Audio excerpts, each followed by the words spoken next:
Hey guys, I am back with another video. तो CBSE board के बारे में बात करें तो ये वो दुविधा है जो सबको फेस करनी पड़ती है, भले ही वो चाहें या ना चाहें। अगर वो सीबीएसई के थ्रू 12th पास करना चाहते हैं, अब तुम भले ही जेई के बच्चे हो या फिर ना हो, ये तुम्हें देने तो जरूर पड़ेंगे। So today I bring you a video जिसमें आप आराम से कम टाइम लगा के सीबीएसई फिजिक्स में 96 प्लस 97, 98, 99 या इवन 100 बहुत आराम से ला सकते हैं without compromising on your JEE preparation, या फिर साइड बाय साइड आप अदर कंपेटिटिव एग्जाम्स की प्रिपरेशन कर रहे हैं, वो भले ही मेडिकल की प्रिपरेशन हो या अदर टाइप के कोई भी एग्जाम हो। तो ये वीडियो आपके लिए रेलिवेंट है if you want to score 96 plus 97, 98, 99, 100 in the least time. So let's get started with the video. तो सबसे पहले तो मैं अपना स्कोर शेयर करना चाहूंगा आपके साथ। ये जैसा कि आप स्क्रीन पे देख सकते हैं, इवन तो मैं 100 एक्सपेक्ट कर रहा था सीबीएसई बोर्ड फिजिक्स में, क्योंकि मैं पेपर तो बहुत बढ़िया से करके आया था अच्छे से, लेकिन पता नहीं क्या ये साइंस वाले का और सीबीएसई वालों का पुरानी दुश्मनियां तो चलती ही हैं। तो कुछ चक्कर में ये शायद स्कूल के हाईएस्ट मार्क्स ही थे, तो इतने ही देते हैं वो, बस उनकी मर्जी है, उनका है, क्या कर सकते हैं। लेकिन मतलब आपको अपना बेस्ट लगाना है कि आपको वो मैक्सिमम पॉसिबल स्कोर मिल जाए जो सीबीएसई वाले उस साल में या उस बंडल को देना चाहते हैं। अच्छा, anyways, so coming to the preparation part, सबसे पहली जो आप बुक उठाएंगे, and it would be safe to say जो इकलौती आप थ्योरी बुक उठाएंगे वो होगी ये फिजिक्स की एनसीईआरटी बुक। तो आइए चलिए देखते हैं कि मैंने कैसे चैप्टर वाइज पढ़ा था एनसीईआरटी बुक में से। अब जैसा कि आप यहाँ पे देख सकते हैं, हमने फॉर एग्जाम्पल चैप्टर 1 को खोला, इलेक्ट्रिक चार्जेस एंड फील्ड्स, और सोचा कि चलो इसको बैठ के हम खत्म करते हैं आज। तो जैसा कि आप देख सकते हैं, द स्टैंडर्ड थिंग आप स्टार्ट करेंगे, एक एक लाइन पढ़ें, क्योंकि सीबीएसई का कोई भरोसा नहीं है कि कहाँ से, अब तो एमसीक्यूज भी डालते हैं, कहाँ से अपना एमसीक्यू उठा के डाल दें, कहाँ से 1 मार्कर डाल दें। तो स्टार्टिंग से पढ़ें, कितना का ही टाइम लगेगा, हम पूरा धीरे धीरे इसको पढ़ेंगे जितना भी हमें टाइम लग रहा है, हर लाइन को समझते हुए जो जो एग्जाम्पल्स दे रहे हैं। अब यहाँ पे आप देखिए, जैसे कि यहाँ पे historically the credit of discovery of the fact that amber rubbed with wool और silk cloth attracts light object goes to Thales of Miletus of Greece. इस चीज को मैंने रेड से वो कर लिया, सर्कल कर लिया, यहाँ पे लिख दिया, ताकि अगली बार जब भी मैं ये चैप्टर खोलूं ये नाम दिख जाए और मेरे को याद आ जाए, या याद करने की एटलीस्ट कोशिश करूं कि क्या किया था इस बंदे ने। क्योंकि ऐसी चीज कोई भरोसा नहीं है, एनटीए ने पूछ लिया, सीबीएसई ने पूछ लिया, हर चीज के लिए हमने तैयार रहना है, क्योंकि हमने साइमल्टेनियसली, एटलीस्ट मैं कर रहा था और कई लोग जो ये वीडियो देख रहे होंगे वो भी करेंगे, जेई के लिए भी और बोर्ड्स के लिए भी। तो यहाँ पे हाईलाइट करते हुए इंपॉर्टेंट चीजें रेड से बड़े बड़े में लिख दिया क्या क्या वो है, जो पॉइंटर्स 1 मार्कर के लिए। अब आप यहाँ पे आइए, ऐसे ऐसे चैप्टर पढ़ा धीरे धीरे, फिर यहाँ पे सर्कल कर दिए या फिर स्क्वायर बना दिया उन चीज़ों के अराउंड जो नाम जो 1 लाइनर हो सकते हैं, या जो एग्जैक्टली एक एमसीक्यू के फॉर्म में आ सकता है। यहाँ पे आप अपनी तरीके से करें, ऐसा मत कीजिए कि ये मैंने हाईलाइट कर रखा है इसलिए आप भी करें।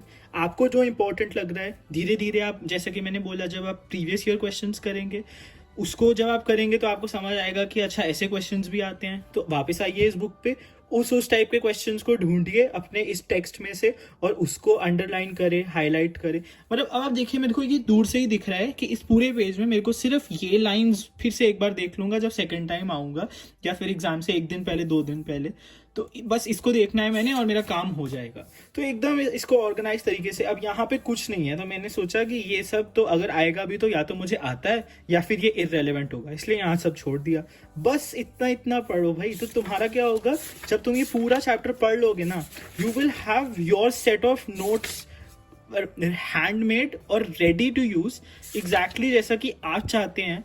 जो जो आप रिवाइज करना चाहते हैं वो आपकी बुक में हाईलाइटेड रहेगा, और मतलब ऑन टिप्स हो जाएगा आपको कि इस चैप्टर में ये रिवाइज करना है। और जब भी आप इस चैप्टर को ऐसे ऊपर ऊपर से देखेंगे वो आराम से आपके सामने आ जाएगा, सारा कुछ आपके दिमाग में रिवाइज हो जाएगा। इसको हाईलाइट कर दिया क्योंकि ये एक फिक्स्ड क्वेश्चन है जो हमारे टाइम तक एटलीस्ट सीबीएसई पूछता ही रहता था कि ये डायग्राम्स बनाए, तो इनमें से एक डायग्राम तो आता ही था, तो इसको बस सर्कल कर दिया। बहुत ही स्टैंडर्ड डायग्राम है, तो बस देखने के लिए कि एक बार लास्ट में रिवाइज हो जाए, क्योंकि पता ही है इसमें से क्वेश्चन तो आना ही है। सो दैट्स इट गाइज, यही सब है, बस ऐसे ही करना है। It is actually this simple. ऐसे कीजिए, अपनी बुक का एक एक वर्ड देख डालिए, रिवाइज करिए, अंडरलाइन करिए, हाईलाइट कीजिए, और आपकी पूरी एनसीईआरटी ऐसे ही तैयार करनी है आपको। Obviously it is time taking, but इतना टाइम टेकिंग नहीं है कि आप ये सब छोड़ के एक्स्ट्रा बुक्स पे चले जाओ. That is time wasting actually. ये करना फिर भी आपका टाइम यूटिलाइज कर रहा है. इसको करने से आपको एटलीस्ट पता चल रहा है कि हाँ ये तो है हमारे, यही तो सीबीएसई यहीं से तो पूछने वाला है. तो ये टाइम आप लगाइए कि अभी आपके पास वैसे भी काफी टाइम पड़ा है बोर्ड्स के लिए. तो एनसीईआरटी को तो भैया जी पी जाओ, भले ही वो जेई के लिए कर रहे हो आप या सीबीएसई के लिए कर रहे हो. तो जैसा कि आपने देखा, इस तरीके से मैंने अपनी एनसीईआरटी यूज करी थी जेई और सीबीएसई की प्रिपरेशन साइमल्टेनियसली करने के लिए.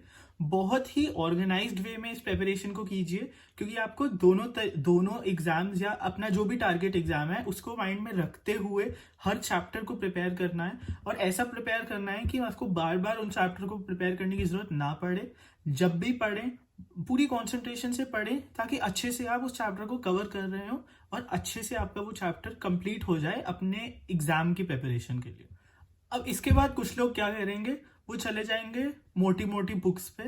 वो कौन सी आती है, हाँ एस एल अरोड़ा पे चले जाते हैं. कोई फालतू की गाइडें उठा लेते हैं, कोई बुक लेते हैं, कोई बुक लेते हैं, कोई सीबीएसई के सैम्पल पेपर की बुक्स लेते हैं.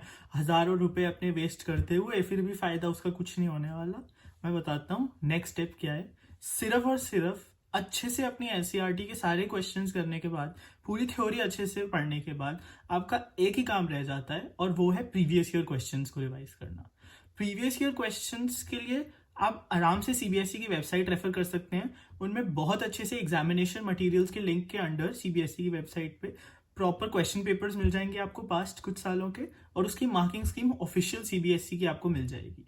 तो इन पेपर्स को उठाइए, 3 घंटे के प्रॉपर स्लॉट्स में एग्जाम्स को अटेम्प्ट कीजिए, और फिर जब आप इस पेपर को अच्छे से एक रफ नोटबुक में, या फिर बेटर होगा जैसे आपको एग्जामिनेशन शीट्स मिलती हैं स्कूल में, वैसी शीट्स को आप आराम से आपको अमेजोन पे मिल जाएंगी, वैसी शीट्स को खरीदिए प्रैक्टिस के लिए. उस पर वो पेपर्स करें जो घर पे आप सैम्पल पेपर्स कर रहे हैं PYQs, और उनको चेक करवाइए किसी और से.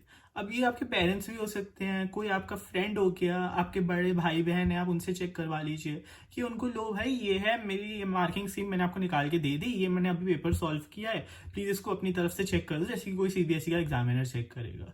तो इससे क्या होगा कि एक थर्ड पर्सन आपके आंसर्स चेक कर रहा है. आपको कभी कभी खुद चेक करते हुए अपनी गलतियां नहीं मिलेंगी, आप उसको ओवरलुक कर देंगे, इसीलिए किसी थर्ड पर्सन से अपने सैम्पल पेपर चेक कराना इंपॉर्टेंट होता है. तो ऐसा करिए, और फिर आप आराम से मतलब अपनी गलतियों को हाईलाइट करवाइए उनसे, उस पर वर्क ऑन करिए, और ऐसे ऐसे आराम से धीरे धीरे आप परफेक्ट हो जाएंगे अपने फिजिक्स में. और मतलब मैं ऑनेस्टली बोलूं तो मैंने तो ऐसा हार्डली, आई थिंक जब एग्जाम्स आने वाले थे तब कुछ 2 पेपर के साथ किया होगा, 2 या 3 पेपर ऐसे प्रॉपर करे थे, दैट्स इट, और कुछ नहीं किया. मैंने इनफैक्ट ये बुक ली थी अपने 2020 के सीबीएसई बोर्ड एग्जाम्स के लिए, आपको ये स्क्रीन पे भी दिख रही है. इस बुक में आपको एक ऑर्गेनाइज तरीके से क्वेश्चंस मिल जाएंगे प्रीवियस ईयर जो सीबीएसई ने डाले हैं, काफी पुराने, आई थिंक कुछ 2012 ऑनवर्ड्स के आपको इसमें क्वेश्चंस मिल रहे हैं.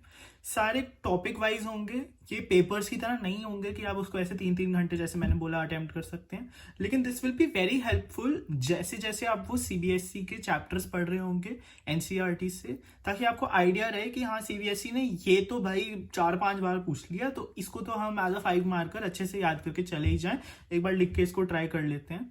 ऐसी चीजें आपको हर चैप्टर में मिल जाएंगी इस बुक के थ्रू. तो डेफिनेटली आप भी इस बुक को लेना मैं रेकमेंड करूंगा, क्योंकि बस यही तो 2 बुक्स हैं, ये एनसीईआरटी हुई कुछ 50 रुपीज की, और ये फिजिक्स की है कुछ आई थिंक 400 रुपीज की है. ये इसको लीजिए आप आराम से, अमेजोन फ्लिपकार्ट पे आपको मिल जाएगी. तो इन दोनों बुक्स को आप यूज कीजिए, और भाई मैं गारंटी देता हूँ दुनिया का कोई एग्जामिनर नहीं है जो आपको 95 से कम मार्क्स देगा. अगर आप आज से लेके अपने सीबीएसई बोर्ड्स तक इनके पीछे लगे रहे, इतने महीने है भाई अभी, और कुछ जरूरत नहीं है करने की, इन दोनों के पीछे लगे रहो, एकदम तरीके से अपनी प्रिपरेशन करो. कुछ भी दिक्कत हो you can always put it in the comments below. और मैं अगर बात करूं मैं जेई के बच्चों से, तो मैं ऑनेस्टली बताना चाहूंगा, मैंने तो सीबीएसई के लिए हार्डली कभी प्रिपरेशन करी थी during the JEE preparation days. क्या हुआ था कि जब स्कूल के कोई एग्जाम्स होते थे, जब छोटे छोटे टेस्ट होते थे स्कूल में, वो तो मैं पढ़ता ही नहीं था, ऐसे दे आता था, दिखी जाएगी क्या होगा, क्या फर्क पड़ता है. लेकिन जो प्रॉपर जैसे बोर्ड प्री बोर्ड एग्जामिनेशन होते हैं ना, उसके लिए मैंने थोड़े सा मतलब एक दिन पूरा दे दिया था उसकी प्रिपरेशन के लिए, वहाँ पे थोड़े से चैप्टर्स पढ़ लिए थे अच्छे से। उसके साथ ही जब फाइनल बोर्ड्स आए थे तब मैंने I think good 10 to 12 days पूरे दिए थे। लेकिन अगर आप ये स्ट्रैटेजी अपनाएंगे तो याद रखना वो 10 to 12 डेज बहुत ही सीरियसनेस और बहुत ही कॉन्सेंट्रेशन के साथ अपने बोर्ड्स में लगाइएगा। पूरी एनसीईआरटी को पढ़ डालिएगा। ये 10 to 12 डेज सिर्फ फिजिक्स के नहीं है, 10 to 12 days is for all the subjects. और हमारे तो 6 सब्जेक्ट होते थे, जैसा कि आपने स्टार्टिंग में स्कोर कार्ड में देखा। वो सारे इंग्लिश और पीई मिला के भी बस यही 10-12 दिन लगाए थे, पर पूरे दिन लगाए थे। और अच्छे से ऑर्गेनाइज तरीके से सारा सिलेबस देखते हुए प्रिपरेशन कर ली थी। और आप भी आराम से बस इतना सा टाइम लगा के अच्छा खासा स्कोर ला सकते हैं अपने सीबीएसई में, which will help you to get admission anywhere you want based on your CBSE board exams, अभी या फिर फ्यूचर में पोस्ट ग्रेजुएशन में। तो आप भी यही सब करें, आप अच्छे से अपनी प्रिपरेशन करें, इन सब पॉइंट्स को फॉलो कीजिएगा, भले वो एनसीईआरटी की हो या प्रीवियस ईयर क्वेश्चंस को 3 घंटे से प्रॉपर पेपर की तरह करना हो। If you have any queries, any comments, you can put it down below. मैं कमेंट्स का हमेशा ट्राई करता हूँ जल्दी से जल्दी रिप्लाई करने का। साथ ही you can follow me on Instagram, यहाँ पे आप मेरा पेज देख रहे हैं, यहाँ पे आप मुझे डीएम कर सकते हैं, मैं डीएम्स का भी रिप्लाई करता हूँ अभी मेरे पास, क्योंकि टाइम है, मेरा कॉलेज चालू नहीं हुआ है। साथ ही you can follow me on Quora, आप वहाँ पे भी मेरे को क्वेश्चंस पोस्ट कर सकते हैं। वहाँ पे मैं बहुत एक्टिवली लोगों के क्वेश्चंस के आंसर देता हूँ। एंड आई होप वहाँ पे और भी कुछ आंसर्स मैंने दिए हुए हैं, they also help you out. So that's it guys about physics CBSE board examinations. I hope this video helped you out. All the best, prepare well, bye.